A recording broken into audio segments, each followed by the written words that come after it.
MedBix Webcast is a new kind of healthcare media channel to break the silo mentality and foster interdisciplinary thinking. Our mission is to fill that gap and to create a curiosity through different lenses, tapping the passion that guided the historical figures in medicine and bringing present-day groundbreaking research to the front lines. We interview physicians and leaders in the industry about present-day healthcare challenges on our live programming. Hello, welcome to the MedBix Webcast. I don't know why that background is there. Always that is a learning experience, I think.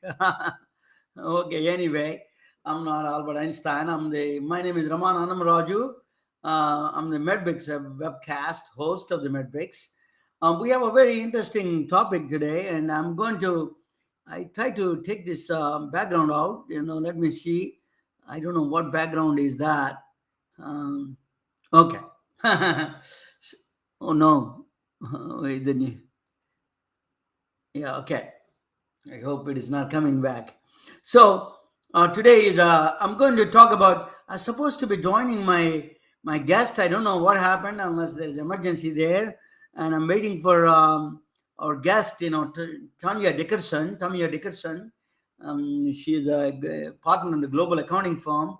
I'm expecting her to join, but she may be having a little problem in this technology sometimes. She is a good in technology, but can happen to anybody. This technology is a challenging sometimes.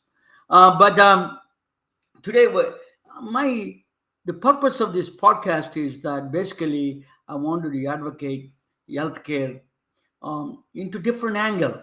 I wanted to create a combination of healthcare and then mathematics and physics, interdisciplinary field that I want to promote. That's what they need.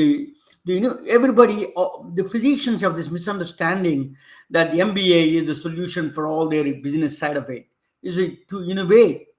You need actually business, the mathematics and physics, at least exposure. You don't need to know. You don't need to be experts in it, but you need to have some exposure to it. That is what I'm trying to do. Recently, there is a woman that in the American Heart Association, the doctor was saying that to be innovators, you need to understand biostatistics and mathematics and physics. You have to understanding of and chemistry. Of course, you know the chemistry already, but you need to understand other side of the story. That's at least what they do and what are the basic features of that mechanism works. Once you get exposed to it, you can do a lot more things. That's a goal. I don't know TaMiya Dickerson. I'm waiting for her, and she did not let me see that if I'm going to call her one more time and she's not coming. She may be having a hard time joining. Sometimes some guests have a hard time joining here.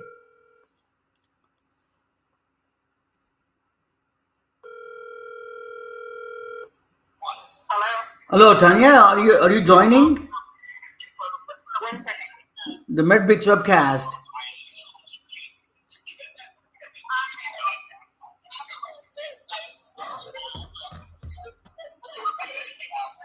I don't know. I can. Are you? Yeah, but I send the link. I send you a link on the LinkedIn also. You want me to send you LinkedIn?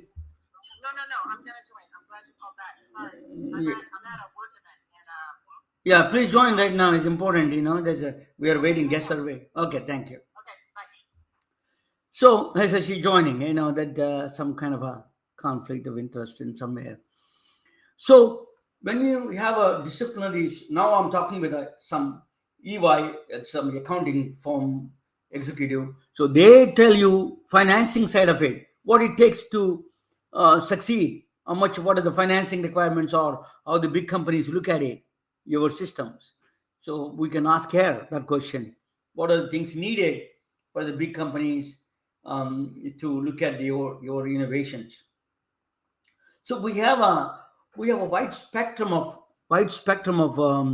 knowledge that I entertain here, because I bring all walks of life, from doctors, hospital executives, technologists, nurses, life coaches, and of course technology. And then in technology I do quite a bit of blockchain and all those things.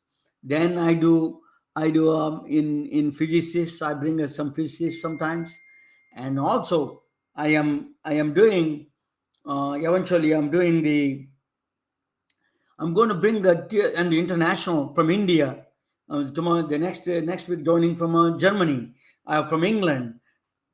So from different countries, we understand the healthcare from all this point of view, and then come up with the innovative ideas. That's the reason I do this podcast.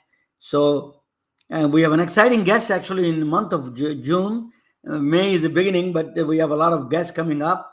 Dr. Uli Chettipalli is the next guest. He is a very big innovator side of a. Is a big presence in Silicon Valley. He is a very well respected doctor, physician. He is the innovator, and he has a conference. He does a conference of Innovator MD next week. So that we are all waiting for TaMiya Dickerson to join. Before I start the program, I'm going to talk about an extraordinary lady today. My presentation is going to be about extraordinary woman who contributed to science. She is the most important, if she is not the most important, she is one of the top, very significantly important person in science. She doesn't know science, but she really contributed to science unbelievable way. So that's the story we are going to talk about it today. So that is a story of Henrietta Lacks. The story is going to be a fascinating story. I talk in more of a scientific terms rather than just history, and I am not a history buff. Just for the history, for the purpose of learning about them, about their contributions, but their contributions towards science. In what way they contributed to science? That's most important here. Um, yeah. Yes, Tamia.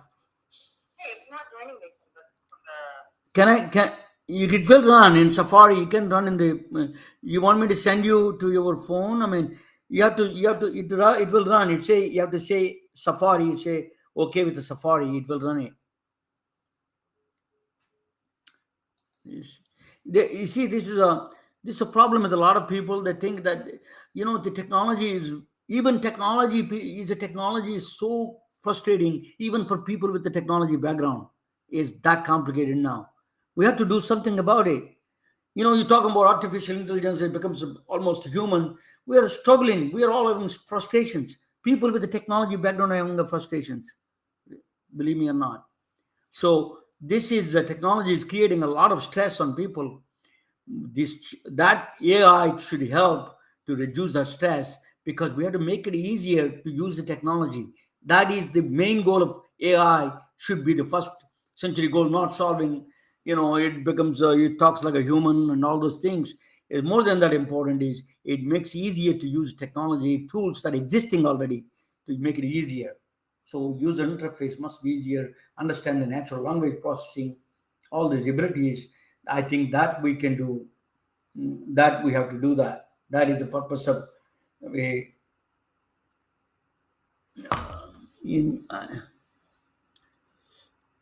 I don't say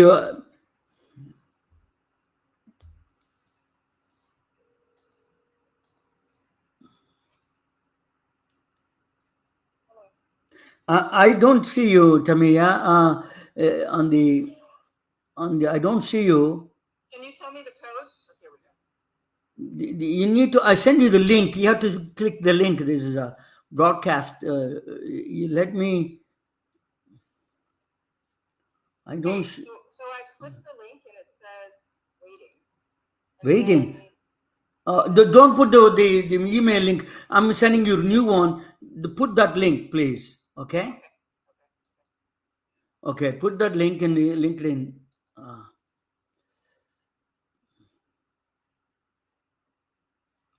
oh God. How do I send it to for her? Email it. This is a problem sometimes, ladies and gentlemen. This is a people that should not be overconfident about technology because it can give you um,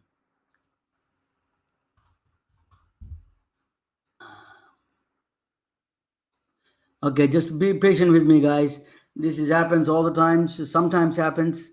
So I tell them test it in advance. They think people are confident. It's okay. Every platform is different. Every challenge. There are a lot of challenges in this technology days. Every time I change a little bit, something is frustrating. Okay, so I stick to the ones that I do repeatedly. Same thing. I don't even change it. Because that is better to do it with the technology.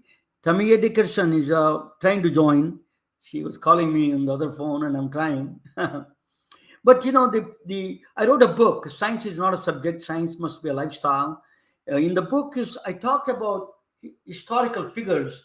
Then the way they used the technology, what inspired them to innovate. That we take the inspiration, and what are the inspirations really useful even today. I did that. That is one thing I do. I don't write history. I write science, scientific history, all the way connected to the present day state of the art technologies and state of the art medicine, state of the art science. So those are all important that we need to connect all these things together. But if she doesn't come in, I'm going to postpone. Oh yeah, she joined now. Ramya, you're here with us. I Can am. you? Can you hear me now? I can hear you. Can you join in the face? Can you do? Is a video? I can, but I'm in transit, but that's okay. Okay, that's a. Ours is a video camera. That thank you for joining. Just very quickly, I can ask you a couple of minutes. So tell me about your background in a little bit of your background and you worked with surgeons and all those people. Can you tell us? Yeah, so I'm an accountant. I started my career in technology, so I have a CPA. What I do is I assess technology computer systems, and then also for a while I was helping small businesses get set up. So I helped set up a med spa, helped set up a surgery practice, gave advice on different businesses, a product business as well. And what else is interesting? Yeah. I work with large companies and small companies, but my passion is really like entrepreneurial ventures. And then I think from a healthcare perspective, growing up, my mom was a nurse, and of course, as a black female, a professional, I see a lot of healthcare disparity. So, I try to help educate people just about my own experiences. I have a very good friend actually from Los Angeles. His name is Dr. Richard Allen Williams. He's a founder of Association of Black Cardiologists. He is a true champion and a true legend in advocating the disparities in health. So I am he is my one of my heroes. But I want to ask you, Tamia, what is the big accounting firms look at the technology, and particularly healthcare, how they want to do, what is their goals, and how they want to do streamline that their goals to strategize their goals to achieve the maximum results. Oh, that's interesting. So, I think the goal in a healthcare environment depends on the team that you're working with. So if I start at the beginning, consumer protection and privacy is a goal, right? So when I started my career, the HIPAA legislation had just come out. This was in about 2002, 2003. So I used to do hospital audits a long time ago for data systems, and this was before electronic data records, right? So um, since then, really, um, patient data sharing, uh, information sharing, but also information protection is a big area. I think um, streamlining billing. So again, when I started my career, I'm not in the healthcare practice today, but when I started my career, I used to do EDI payment reviews. So it's an old school term that really meant electronic data settlement, right? And that's how people both sent their bills and got paid. And in some ways, not that much has changed today. So coding, accuracy, avoiding duplicate payments, that's all one area. And then you have the hospital systems themselves, and the different types of treatment and looking to maybe make things efficient. So typically when you're talking about accounting or consulting firms, this is a generalization, you're talking about ways to make the organization more efficient or to match like a customer need to a provider with the tracking of that information and the ease of transmitting information. So Tamiya, you helped a plastic surgery, a surgeon, spine surgeon in the Bay Area. From a beginning to the end, he gave a glowing tributes for you. Uh, what involved in the process setting up a doctor's, particularly surgical practice? Yeah, that's really interesting. So um, we're really good at educating people on how to do their job. So, you know, folks that are surgeons, they're really well trained. They know all the protocols. They know how to use all the instruments. If they're in advanced areas, they'll use robotics, imaging, right? But what we don't teach is how to manage your finances and your money, or to your point, how to, um, I would say, how to establish good, sound business practices. So what we looked at in that particular situation was everything from a facility. You have to have an office. You have to have somewhere where you can do patient intake. How many patients do you think you're going to get? What can you afford? What's the location? You had to look at the hospitals that you're contracted with. Do you have the right to practice in a certain particular part of the city or with a certain hospital? And then what's most important because of our payer structure is getting contracts with the providers. So Blue Cross Blue Shield, Anthem Cigna, you have to determine, are you going to take insurance? Maybe you're not going to take insurance. But if you're a surgeon, surgeries are big ticket items. So you're either getting paid from insurance or from like the government, right? Medicaid, Medi-Cal. So you have to actually be contracted and accepted as a board certified provider in order to do that. And that's all administrative stuff, and it's not like anybody ever teaches you how to do that. No, the hot market right now is that environment is changed. The hot market is the healthcare startups by non-physicians, the other people. So Yeah. what are they want funding, they want to pitch. What are you're in the financing side of it. Tell me what they need to do to attract the financing people to get a financing for those projects. No, no, that's a different story. Um, that's a complicated situation, but maybe I can give you some examples of a couple companies I've met. Yeah. Um,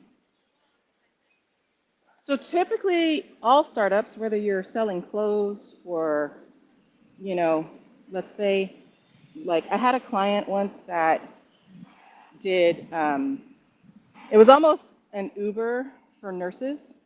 It wasn't really nurses, it was like in-home diagnostics, right? So you have a lot of people who may have diabetes or they may have managed care.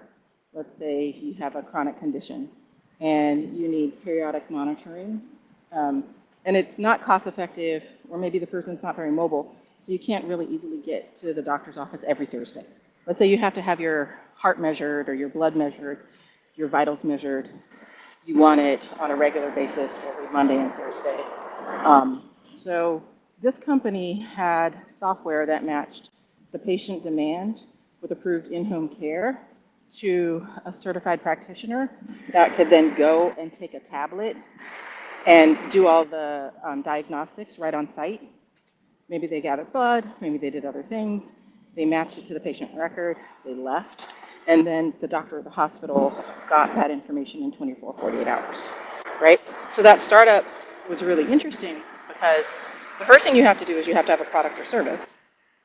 And building that product or service in itself, you usually either self-fund it, so you have to go and use your savings, mortgage your home, um, your friends and family, and you build, like for them, they built the diagnostic tool, the communication tool on an Apple tablet or like a Samsung tablet. And then you have to match to the providers and sign them up. And then you have to pair them to the patient needs. So all of that, people don't understand from an entrepreneurial standpoint that businesses, they say, take 3 to 7 years to build. And the reason it does is because you have to hone in on your product and service. You have to build it out. You have to test it, make sure it works, especially if you're working with patients. And then you have to go out and get those patients or get those contracts. So in that sense, you know, starting a business sounds glorious, but a lot of time it can be very stressful because the financing in the beginning is typically you or your friends or your family. And then from there, once you have a product and you can prove that there's a demand, that you have customers, or that you have patients that you can serve, sometimes you can go get business loans, but mostly you'll try to get investors. And interestingly, what I've observed of that environment is that you have to go and pitch or talk to investors. You have to ask to be introduced, you have to meet them, you have to pitch them and show them your product and your service. And then typically they do different rounds of funding. So you'll start with maybe $1 million or $2 million, maybe you'll get 5 million, you'll get 10 million. And that'll be over a course of time when you demonstrate that you can grow your patient base or you can grow your revenue base. So if you're signing up, let's say, more home health care providers, and those providers are using your tablet, then you're charging a service fee. So if you have 1,000 providers, that's worth $500,000. Whereas if you have 10,000 providers, that's 10x, right? So the process for entrepreneurs themselves is interesting because you have to have almost you have to have a lot of faith, and you have to have a high resilience. You have to have you have to have the stomach for rejection. Yes.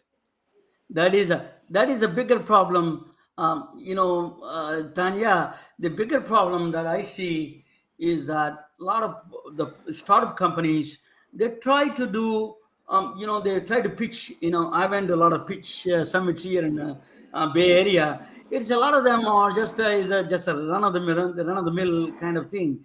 Really, they don't.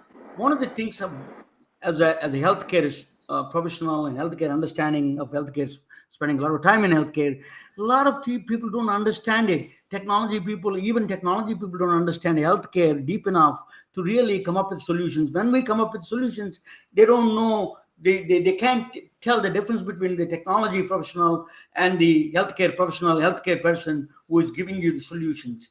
That is a bigger problem I found out even in Silicon Valley. That is the bigger, wider gap in between these two areas. That's why we're having a lot of challenges in healthcare industry. Well, I mean, as a consumer of the healthcare industry, I find it as a knowledgeable, informed consumer, right? Yeah. I have like I have a lot of training and experience in processes, in data management, in records retention, like in a lot of different things. As a consumer, I find that our system is, people call it inefficient, but I don't even know if there's a better word for it.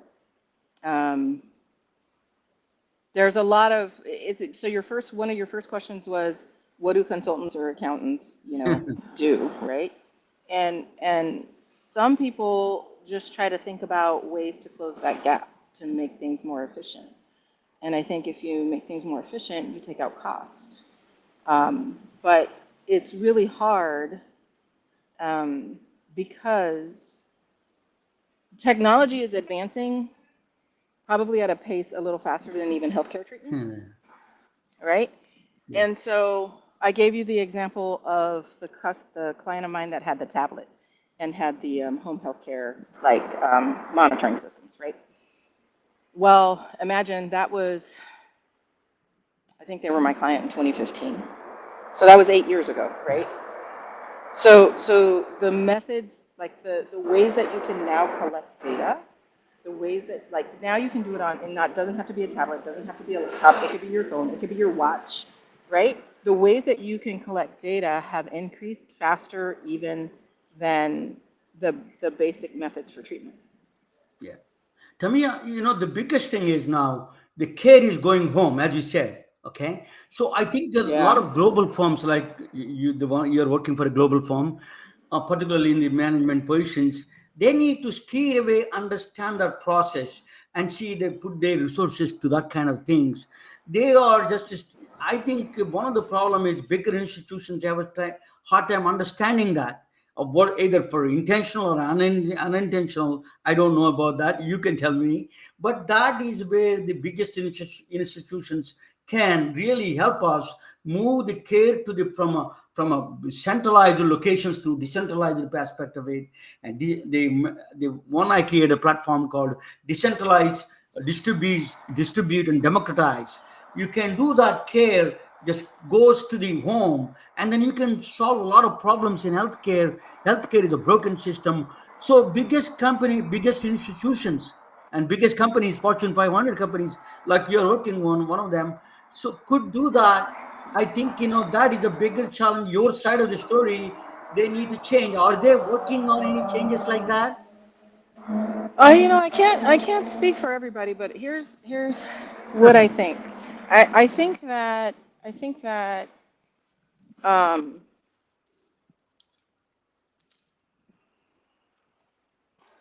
I think that one, as negative or as kind of um, critical, intellectually critical. Let's just say intellectually critical. Like as intellectually challenging as we can be about our healthcare system, the interesting That fact is is very that interesting. is that we still in this United States, in every state, have a higher access for service than most countries, including countries like Canada. And I was talking to a colleague of mine. So she grew up in Canada. She now lives in the States. She lives in Texas. I live in California. And I was talking to her about the benefits of a nationalized healthcare system. And what she said was, it's good if you like just need to go to the same person like a dentist or like for checkups, right? Like once a year. But when she had an emergency, she's now in her late 40s. She had an emergency when she was 30. She didn't have a choice on who to go to, right? She couldn't switch doctors. She couldn't get a second opinion. The doctor kind of chooses what procedure they're going to do, and if you're not conscious or your family's not there, you're just subject to whatever their choice is, which is kind of the opposite of what we have here, right? Like even if you're not covered by insurance and you don't have a lot of money, if you need to see a second doctor within an ER and they're available, you could see them, right? So there's certain aspects of our system that work really well, like having up to date. We talked about like innovative techniques, right? Or having um, diagnostic like MRIs or CT scans or anything like that. And I'm talking as a not as a practitioner. I'm talking as a consumer. I'm talking as a woman who has kids, Mhm. and I happen to be pregnant at the moment. Oh, sorry. So I go to Congratulations. a lot of doctor's appointments. Thank you. I go to a lot of doctor's appointments, right? And the comforting part is that we have access to a high level of sanitary like care and tools, right? The hard part, I think, is what we talked about if you have an emergency and you go to the ER and then you need to go to a specialist and then you need to go to a third specialist. Those three places don't talk to each other. Still today, right? The goal of medical records, when I started my career 22 years ago, and I talked about like looking at hospital systems and EDI systems, they were just creating like a HIPAA patient privacy. And the reason they were creating that was because um, they were also creating medical, electronic medical record systems that would keep a whole profile that you could just hit a button and transfer from one to the other. But realistically, if I'm in California and I'm traveling for work and I get sick in Texas, they have nothing on me. Yeah. So let me say this one to you. So I lived in Canada also. I lived in Canada and here. But I tell you something interesting. The first word you used it very, very important. Intellectually challenging. It is a really big problem for these major institutions, non-healthcare institutions, intellectually challenging the healthcare system. There are methods you can solve that problem. That what you're mentioning, it doesn't need to be either Canada or United States. There are certain ways, several other ways you can solve that problem. That we are not really encouraging that kind of people, where institutions are, because of intellectually, could be one of the problem is intellectually challenging. There may be some people intentionally stopping that progress.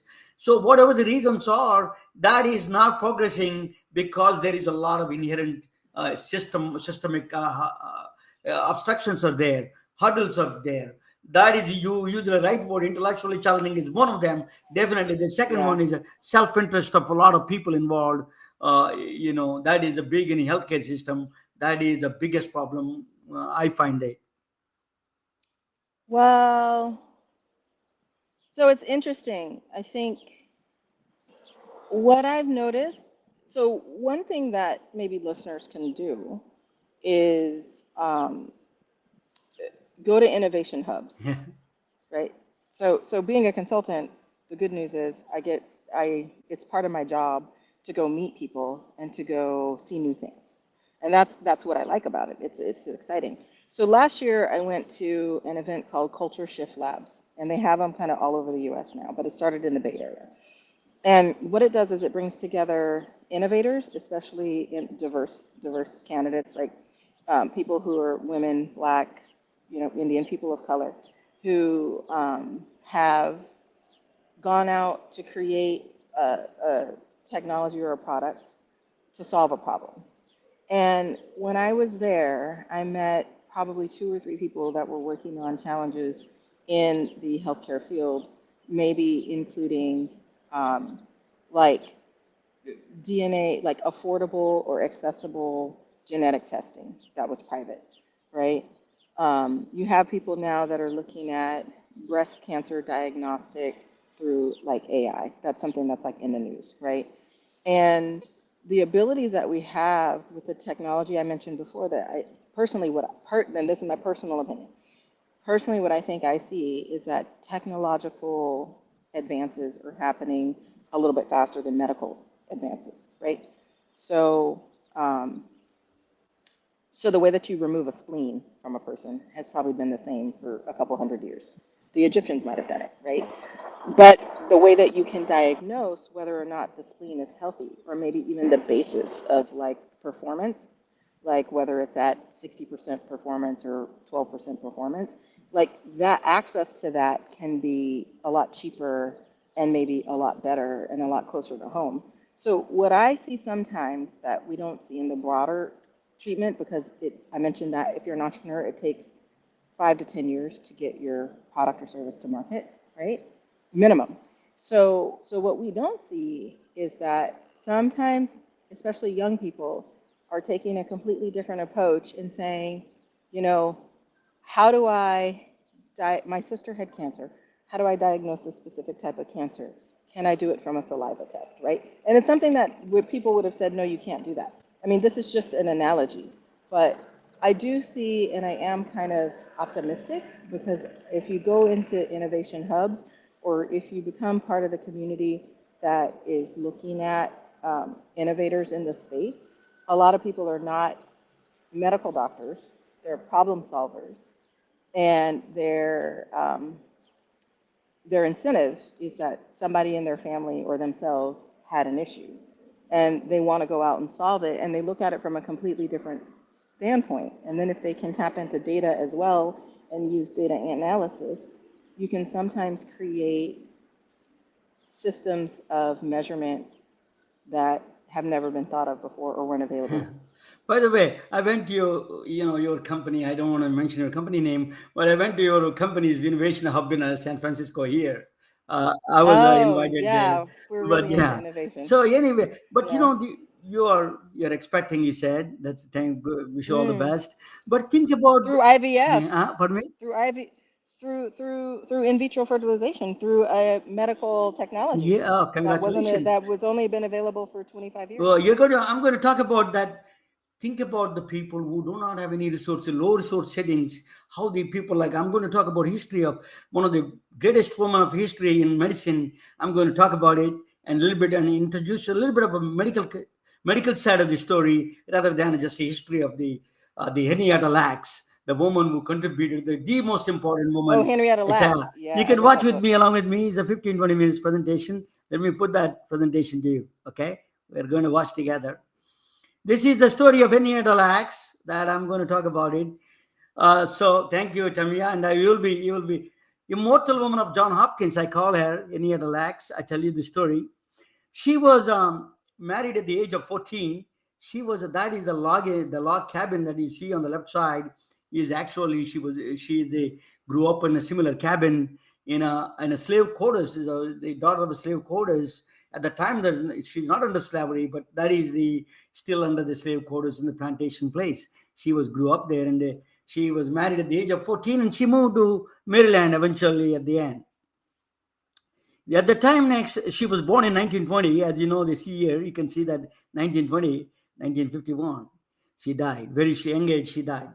She was, at the time she went to John Hopkins, that's the only place, the white hospital that allowed to see blacks in the white hospitals. So that's the only hospital around that area used to allow the blacks to see. She had some bleeding, abnormal bleeding coming up, and vaginal bleeding, so that she went to this hospital. And then there was a famous doctor. His name is Howard Jones. Very liberal, very open-minded. Is John Hopkins is a very liberal hospital university. He is the first one who created a first test tube baby. Elizabeth Cott, actually, she's there on the right side. You see, she went to see him. He is the first guy in 1920s and 30s, actually 30s and 40s. He opened the first sex change clinic in John Hopkins. He would have been stoned to death. I was surprised. And the first birth, TaMiya is talking about in vitro fertilization. He is the one who started it, actually. Dr. Howard Jones is a white physician, but he is one of the good ones in that area in that times. So she was diagnosed with cervical cancer. What is cervical cancer? Is that if you see epithelial cells, most of the cancer is contained in abnormal cells in the basal at the bottom of that you see that picture in the bottom it contained. I'm not a physician, but I'm the best I could explain. That is all I can do. So these abnormal cells are always there. There is a problem in the abnormal cells in the bottom of that epithelial cells. Bottom of that is basal cells in the vaginal area, cervix area. But there is if husband has a problem and sleeping with other people or some kind of a contamination happened, she was infected with HPV virus. So that is a virus. What it does, that breaks into the epithelial cells in the top cells. It breaks in and goes into opens up it creates a lesion, and then all these abnormal cells come out and then form a tumor. That is the cervical cancer is the biggest thing during the time. And that is a big challenge at the land. That he did a landmark study. Dr. Jones did a landmark study on this cervical cancer. In fact, they were doing a lot of research. So she went to the right place. She was diagnosed with cervical cancer, and she was treated with the radium therapy. That, as you know, Mary Curie invented the radium at the time. So they are putting on radium very, kind of a brutal way. Is a brute way. That is a very primitive way of putting the radium when compared to now. But that is the best treatment available at the time. She was treated. She was given radium, even though it's a very not accessible to everybody. That she was given the radium treatment, but she died. Unfortunately, she has a very aggressive form of cancer. She died at the age of 31. But so there is another guy. His name is George Otto Gay. His name is actually G, not G, Gay, G Y. I misspelled it. Sorry. So he was a scientist. He's a tissue cultural scientist. He's kind of a racial attitude he has. He was kind of a guy, but he took the what he was doing is collecting all the cells of all the patients without telling them. Everybody's tissue culture is collecting it. Okay, so without telling their permission, without a permission, he's collecting it. But he's a good scientist. Despite with all the, I would not call him a good scientist. He's a scientist with a racial attitude. Um, so he invented the roller drums for the tissue cultures in the right side. The roller drums there. He invented that roller drum for the putting the tissue culture there. You can do centrifuge and all those things, separate the cells. So, but what he did was, when he collected hair cells, something extraordinary happened. That is, I'm going to tell you what that is. So he was collecting from people tissue cultures and check it out, and then see what kind of things going on with the cells. So he was cell electron microscope. You see the cell structure there in the left side. It is like a world itself. That's a electron microscope was invented during the time it is coming out at the time. Then he was also inventor of the time lapse cinematography, because he's wanted to see how the cells become infected with cancer and all those things. That's what he invented that one. And also, what he did was he was first president of the Tissue Cultural Association, and he's a good probably he's a decent scientist. He didn't get a good name on it because of his racial attitude. What he did was he changed the name of the Henrietta Lacks and put a different name on it and published the papers on her name. But that's one of the problem they found out eventually. But the most important is, first the HeLa cells, he took it out, those cells, that the HeLa cells are Henrietta Lacks, so first name and the last name together, combined them together, became a HeLa cells. They are the first cells he took it. But something happened strange in that HeLa cells. The incredible HeLa cells, most of the cells, when you take it out from the human body, they die within 24 hours to few days. They die, all of them die. They cannot function anymore. And most of the human cells die outside of the body within 24 hours to 48 hours maximum. They die maybe a few more days. But when you come back, something extraordinary happened. The HeLa cells are doubling every 24 hours.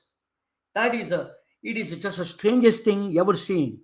Okay, that is it really stunned the scientific community. It is a truly stunning revelation of the scientific community. How come the cells supposed to die and then they are doubling every 24 hours? Just you touch it, those cells the cells that are touching that is become contaminated with the HeLa, and then it then becomes HeLa cells, and then doubling down. So doubling up the every 24 hours, the cells are becoming big and big, and they're not dying. That was an extraordinary boon to the scientific studies. The reason is, you don't have to use humans. You can use the cells directly, so you can bypass the humans and if you try on human trials, there's a lot of problems that people die and side effects and all those things. You can bypass it and work on the HeLa cells directly. You can apply the drugs, you can do toxins, you can see hormones and viruses. You can inject all of them into HeLa cells and see how they work, how they function, how they react. It is entirely saved humanity because you don't have to use humans. So HeLa cells saved the biggest thing in the scientific discovery. That was a major shift, not using humans as a trials, and HeLa cells became the saviors for all of us. So in the drugs, toxins, hormones, viruses, the subject, these are all create problems. And see that what is that one? Then the result is wonderful. 55 million tons of HeLa cells are used until now. 55 million tons, according to WebMD. 75,000 peer-reviewed studies are done scientific studies are done on the HeLa cells. Now humans are involved. Now we produce the vaccines, polio vaccine, COVID-19 vaccine, human papilloma virus vaccine, HPV virus, which she would have saved with that same thing. She would have been saved with that same vaccine. So she gave us the blessing of all these vaccines, COVID-19 vaccine actually tried with on HeLa cells first. So polio vaccine, the HPV, all the vaccines came out of the HeLa cells studies. The most important is, so HeLa cells became a biggest booming business for a lot of scientific companies. Thermo Fisher Scientific Company, they made $35 billion in 2020. All these years, they were selling. They're one of the biggest sellers of the HeLa cells. Then GE Healthcare was selling Sigma Aldrich and Promega. They're all of these are scientific companies that are selling millions of dollars. And she does. The family doesn't know. They were selling billions of dollars themselves everywhere. That's that is a very strange thing happened, and then they're making it is one of the largest number of 55 billion million tons of cells were sold. Think about that, the number. So polio vaccine was came out of the HeLa cells. Actually, John Salk invented the polio vaccine, saved 18 million children during the 1 year alone. 80s, it children saved children of polio. In my when I was a kid, my cousin had a polio. It was a debilitating disease, as you all know. So see, that's saved by him, saved by HeLa cells, indirectly involved in all of them. His study was he did experimented on HeLa cells. The Lancet and the JAMA, they were two prestigious magazines. 60 million people, the HPV vaccine saved, almost reduces the cancer, HPV, the human, the cervical cancer by 50%. The Lancet and the JAMA reporting 50% reduction because of the HeLa cells, because found out by HPV vaccine through HeLa cells. It is really a contribution. HeLa contributed so much. So then number of studies came out. Cancer, there is a lot of things going on in cancer right now. They're using a lot of methotrexate, for example, children's chemotherapy drug came out, and one of the guys from my hometown who studied who invented, who discovered the methotrexate used HeLa cells in 1940s. He came from India to Harvard, and then he did HeLa cells research, and then he discovered the methotrexate cancer. That's now the treatment for the leukemia.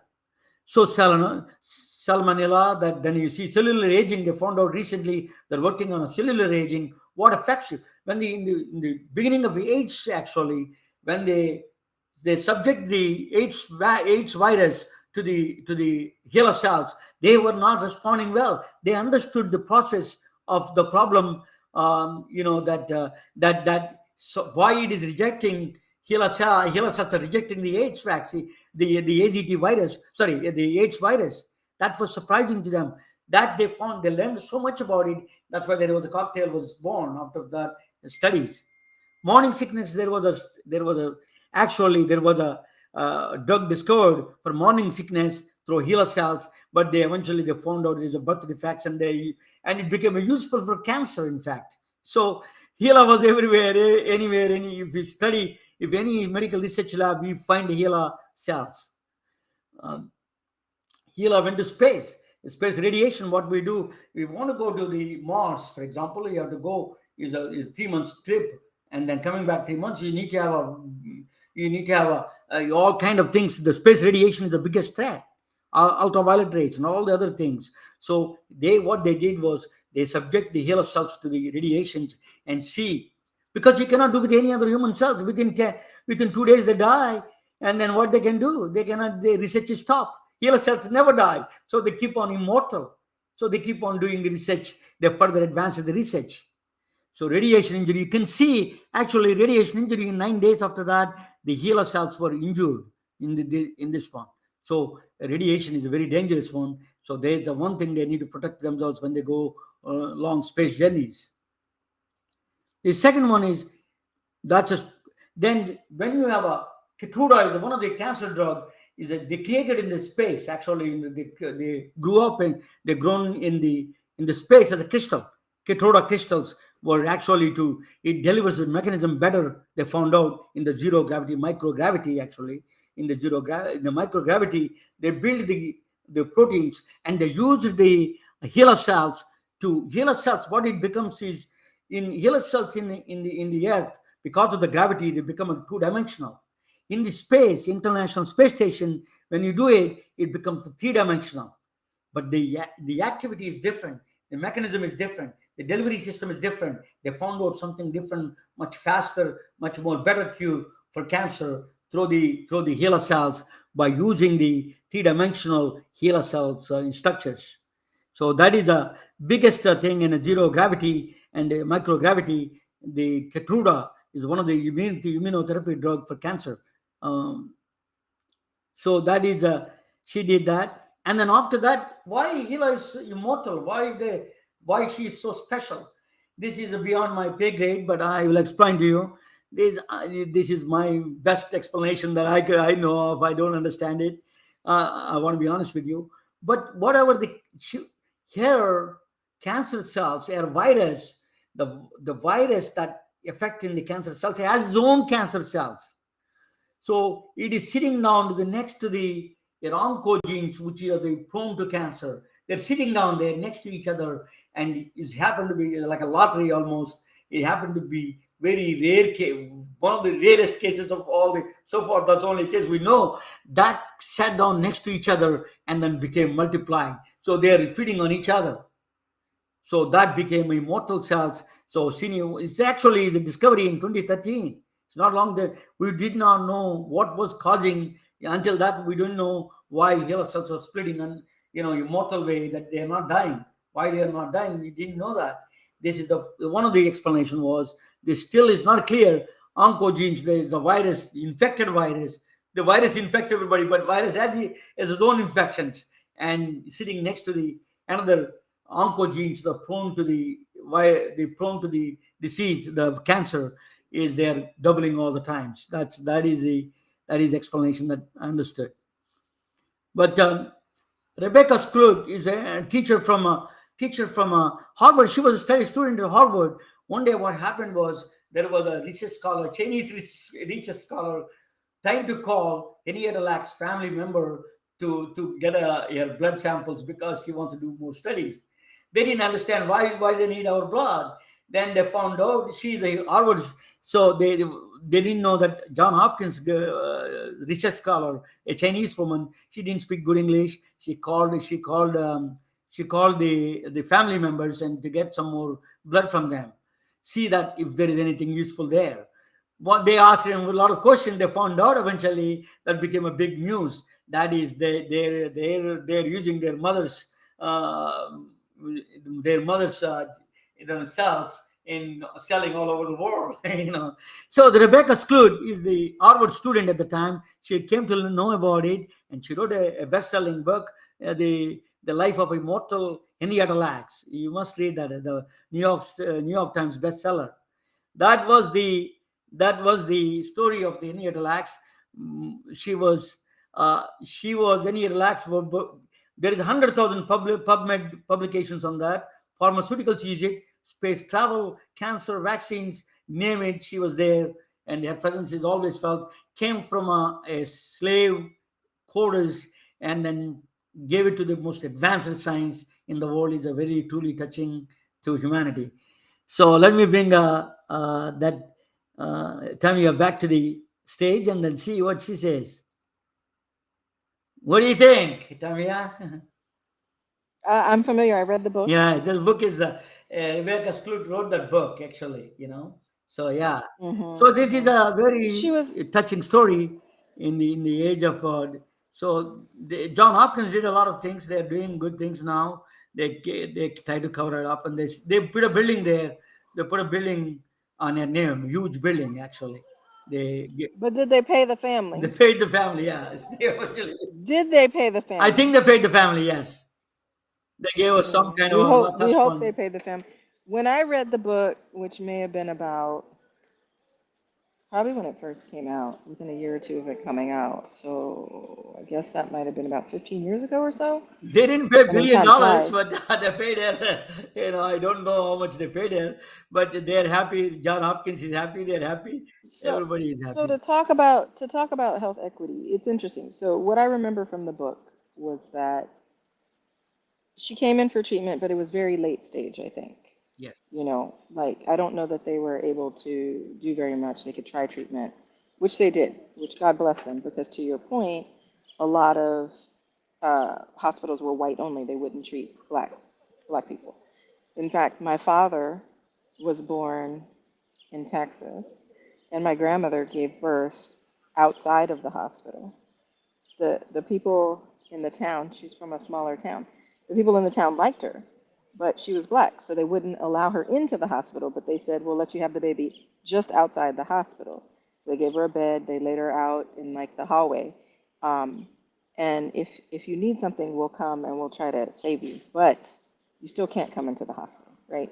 So, so what I remember of the story, and it probably was something that helped me better understand not just health equity. It's not just health equity, it's economic equity, right? Because here they collect her cells and they discover that the cells are unique and that there's a economic, um, scientific, um, like discovery to be had. And they make patents, and the doctor gets, Yeah. promotions and gets additional licensing and gets education or research funding, and there's all this money being paid out. But in the meantime, it's like not even, they didn't even like offer to cover the funeral expenses for the mother, and she had children. Oh my God. Yeah, she had children. I mean, that's why her Yeah, I have grandchildren, children. Um, right? And I think her children were pretty young. And so it's like you talk about health equity, and this happens to women today, not just black yeah. women. You When you go in to give a pap smear, you give tissue samples, and those tissue samples go to a lab somewhere. And Yeah. what does the lab do with them, right? Like, they don't really necessarily ask you, like, can you be used for science, Yeah. right? Like if you have a donor card, so if your driver's license in the state of California, they ask you, do you want to be a donor? And then they put on your thing there that you can choose to be a donor. So you can choose to donate your body to science or another human, Ta- or you can choose not to. Tell me, I need to But you close don't up. get. Sorry to bother you, but my podcast is getting time. Just Okay, got it. but I agree with you. Health equity is a human right. Human right. All the equity starts with health equity first. I was born in my home. My brothers are all born at home. There is all over the world. There's a big inequities are there. It is we have to fight for the humanity has to fight for that rights, for the human right. The best health equity is a very important need for the world. I did a 911 plus kind of thing, did a OB for Africa. I tell you that is really sad. A lot of simple things, so like a folic acid could save a lot of people. You're expecting, you can tell, the things. But and I wish you all the Oh, best. that folate. With the new baby Yeah, and all those yeah. things, and you're a seen. Thanks. Thanks for having me. Good luck to all the entrepreneurs and innovators out there. Hopefully my personal opinions and observations and people that I've met through the course of being in business has helped. And thank you for highlighting health It equity. is It's truly privilege to talk with you. I'm an honored. Thank you, and be safe and be take care of yourself. You're expecting, so one thing I learned from healthy. I'm my healthy mother so is that far. pregnancy is the most complicated thing, even in the modern Yeah. age. So wish you all the Yeah. best. Thank you so much. Thank you. Bye Bye bye. bye. Bye all. We are retelling their stories through our patented designs that can be worn on scrubs, t-shirts, printed on conference bags, and endless other promotional materials. Daily Wear for Medicine is the first ever of its kind to create curiosity in medicine through visual art. We at MedBricks are celebrating unsung heroes of the past who made enormous contributions to the field of medicine through our unique campaign called Daily Wear for Medicine. You can wear it, carry it, and give it